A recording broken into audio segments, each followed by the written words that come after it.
So far, I showed you how to do the algebra and find the inverse of a matrix. Now I'm going to introduce a new method for you.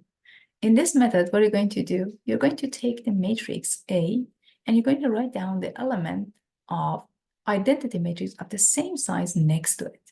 Then you're going to apply elementary row operations to convert the very first matrix into identity matrix. It happens that in this process, the identity matrix becomes the inverse of the original matrix. So basically, you're forming adjoining matrix or augmented matrix, and you're applying elementary row operations.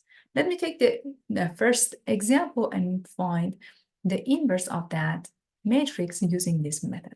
So here you have a 2 by 2 matrix, 1, 1, 1, 0. What are we going to do? We're going to write down the adjoining matrix or augmented matrix. You have A and you have the entries of identity matrix of the same size, 2 by 2. So 1, 1, 1, 0, and identity matrix 1, 0, 0, 1. Your goal is to convert this matrix into identity matrix. So this is our goal. We're going to apply elementary row operations to do that. So take a look at the pivot element. The pivot element here is 1, and everything below 1 must be equal to 0, which is not. So you can multiply the first row by -1 and add it to the second row. -1 plus 1, 0. -1 plus 0 gives you -1. -1 plus 0 gives you -1. And -1 times 0 plus 1 is just 1. Very good. So we have pivot 1, and everything below 1 is 0. What about this guy? You have a -1, which should be 1.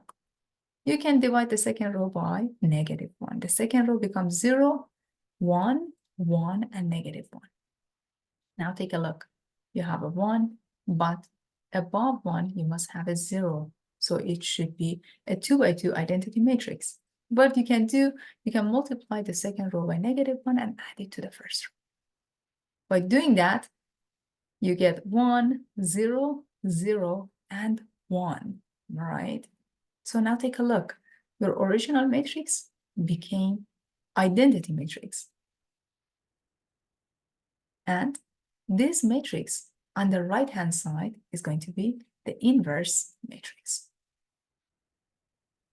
So all you need to do is to write down A and identity matrix, then apply elementary row operations to convert your original matrix into identity matrix. Automatically, the second matrix becomes your inverse.